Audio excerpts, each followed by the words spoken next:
এর আগে পমফ্রেট মাছের বিভিন্ন রেসিপি আমার চ্যানেলে আপলোড করা আছে। এই রেসিপিটা সম্পূর্ণ নিজস্ব একটা রেসিপি আপনাদের সামনে তুলে ধরলাম। এই রেসিপিটার নাম দিয়েছি পমফ্রেট সুন্দরী। আপনারা দেখে বলবেন এর অন্য কোনো নাম দেওয়া যেতে পারে কিনা। আশা রাখছি ভিডিওটা আপনাদের ভীষণই ভালো লাগবে। তাই ভিডিও ভালো লাগলে লাইক, শেয়ার আর কমেন্ট করতে ভুলবেন না। আমার চ্যানেলটাকে তো অবশ্যই সাবস্ক্রাইব করা চাই।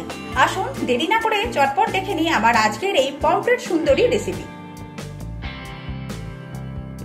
পমফ্রেটের এই রেসিপিটা বানাবার জন্য এখানে আমি 3 পিস পমফ্রেট মাছ নিয়ে নিয়েছি। মাছগুলোতে এরকমভাবে একটু করে চিড়ে নিয়েছি যাতে ভেতরে মশলাটা খুব ভালোভাবে ঢোকে। প্রথমে মাছের গায়ে আমি হাফ পাতিলেবুর রস দিয়ে দিচ্ছি।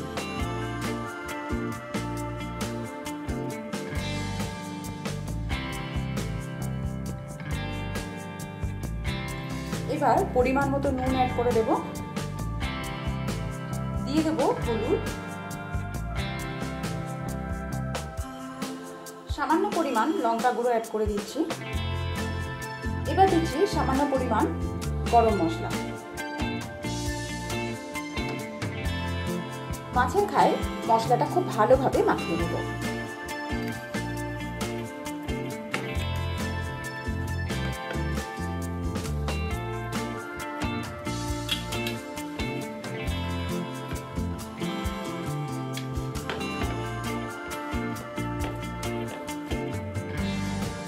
সুন্দরভাবে মাছের গায়ে মশলা মাখানো হয়ে গেলে এইভাবে 10 মিনিট রেখে দেব।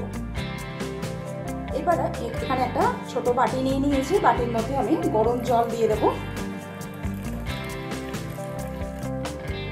এর মধ্যে দিয়ে দিচ্ছি 6 থেকে 7টা গোটা শুকনো লঙ্কা, সেই সাথে 4টে গোটা কাজু আমি অ্যাড করে দিলাম। এখানে প্রায় 18 থেকে 20টার মতো কিশমিশ আছে, এটাকেও আমি জলের মধ্যে ভিজিয়ে দিলাম। এবার দিয়ে দিচ্ছি 1 টেবিল স্পুন চারমগজ। চারমগজের বদলে আপনারা পোস্তও ব্যবহার করতে পারেন। এটাকে 10 মিনিটের জন্য ভিজিয়ে রাখবো।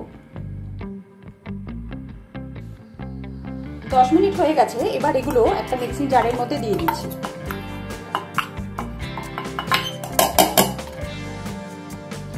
এবার কিছু বেসিক মশলা আমি এর মধ্যে অ্যাড করে দেবো। দিচ্ছি 1 টিস্পুন ধনে গুঁড়ো, হাফ টিস্পুন জিরে গুঁড়ো দিয়ে দিলাম। এবার 1 teaspoon Kashmiri red chilli powder add করে দিলাম। এবার হাফ টিস্পুন হলুদ অ্যাড করে দিচ্ছি। সামান্য পরিমাণ জল অ্যাড করে একটা ফাইন পেস্ট বানিয়ে নেব। এবার প্রথমে মাছ ভেজে নেব, তার জন্য কড়াতে সরষের তেল দিয়ে দিলাম। তেলটা দেবার পর সামান্য পরিমাণ নুন অ্যাড করে দিলাম যাতে কড়ার গায়ে মাছগুলো দেবার পর লেগে না যায়।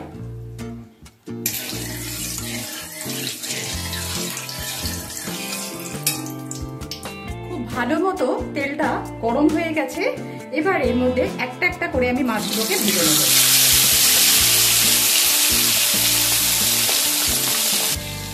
এক পিঠটা একটু হয়ে গেলে তারপর মাছটাকে উল্টে দেব। এইভাবে সবকটা মাছ ভেজে নেব। সবকটা মাছ এইভাবে ভেজে নেওয়া হয়ে গেছে। এই তেলের মধ্যে সামান্য পরিমাণ আর একটু সরষের তেল আমি অ্যাড করে দিলাম। এবার ফোড়নের জন্য দিচ্ছি 1/4 টিস্পুন গোটা সর্ষে, কালো সর্ষে দিয়ে দিলাম আমি এখানে। সেই সাথে অ্যাড করে দিচ্ছি 1/4 টিস্পুন গোটা জিরে।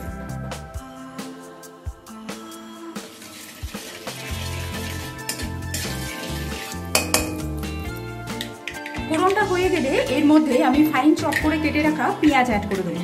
এখানে আমি একটা মিডিয়াম সাইজ আর একটা ছোট সাইজের পেঁয়াজকে ফাইন চপ করে কেটে নিয়েছি, এটাকে আমি এর মধ্যে দিয়ে দিচ্ছি।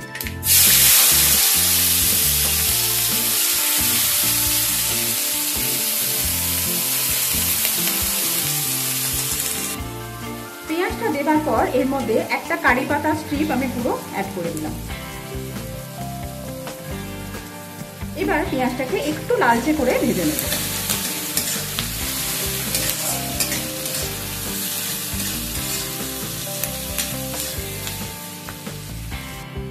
পেঁয়াজ লালচে করে ভেজে নেওয়া হয়ে গেলে এর মধ্যে 1 টিস্পুন আদা রসুনের পেস্ট দিয়ে দিচ্ছি। আদা রসুনটাকেও কিছুক্ষণ ভেজে নেব যতক্ষণ না এর কাঁচা গন্ধটা চলে যায়।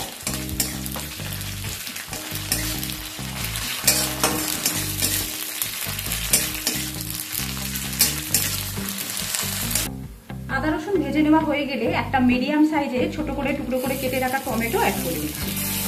সেই সাথে দিয়ে দিচ্ছি 4টে চিড়ে রাখা কাঁচা লঙ্কা।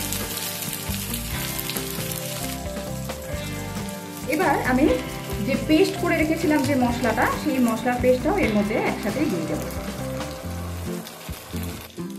বাটির গায়ে লেগে থাকা মশলা ধুয়ে সামান্য পরিমাণ জল অ্যাড করে দিলাম। এবার এতে আমি পরিমাণ মতো নুন অ্যাড করে দিচ্ছি। একবার সমস্ত কিছু মিশিয়ে নেব। গ্যাসের ফ্লেমটা মিডিয়ামে রেখে মশলাটাকে সুন্দরভাবে কষিয়ে নিতে হবে। মশলাটা কষানোর সময় আমি এটাকে একটু কভার করে দেব, যাতে খুব সুন্দরভাবে মশলাটা কষানো হয়। কিছুক্ষণ পর পর ঢাকনা খুলে একবার করে নেড়ে দিতে হবে। দেখুন মশলা থেকে অলরেডি তেল ছাড়তে শুরু করেছে আর মশলার কালারটাও কতটা ডার্ক হয়ে গেছে। এখনো কিন্তু মশলাটা কষতে আমাদের বাকি আছে। আরো কিছুক্ষণ সময় নিয়ে ভালোভাবে মশলাটাকে কষিয়ে নেব। কষতে কষতে এটাও দেখুন যে টমেটো কতটা সফট হয়ে গেছে।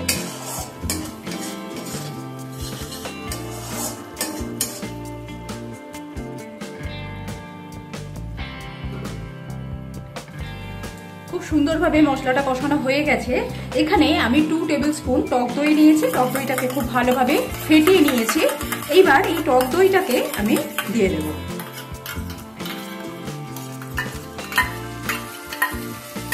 টক দই দেবার সময় আপনারা সবাই জানেন, হয় গ্যাসের ফ্লেমটা অফ করে দেবেন, না হলে একদম কমিয়ে দেবেন। টক দইটা দেবার পর প্রথমে একবার মিশিয়ে নেব ভালোভাবে।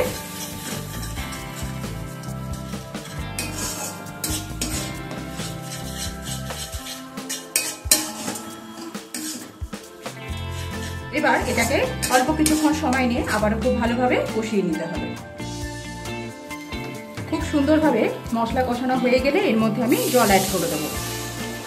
এটাতে খুব বেশি গ্রেভি ভালো লাগবে না, তাই সেই বুঝে জলটাকে অ্যাড করতে হবে। জলটা দেবার পর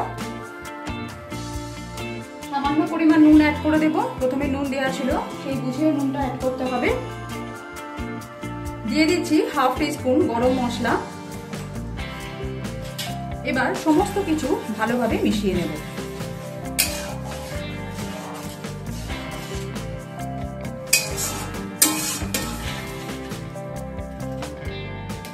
গ্রেভিটাকে খুব ভালোভাবে 2 থেকে 3 মিনিট ফুটিয়ে নেব। গ্রেভি যখন খুব ভালোভাবে ফুটে উঠবে, সেই সময় আমি সামান্য কয়েক দানা চিনি অ্যাড করে দিচ্ছি, যাতে টক দই আর টমেটোর টক ভাবটাকে ব্যালেন্স হয়।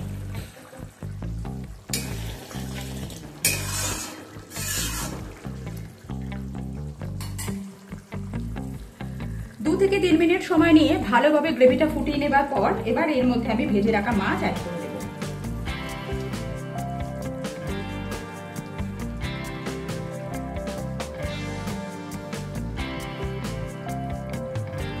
মাছটা দেবার পর আরো প্রায় 1.5 থেকে 2 মিনিট সময় নিয়ে ভালোভাবে ফুটিয়ে নেব।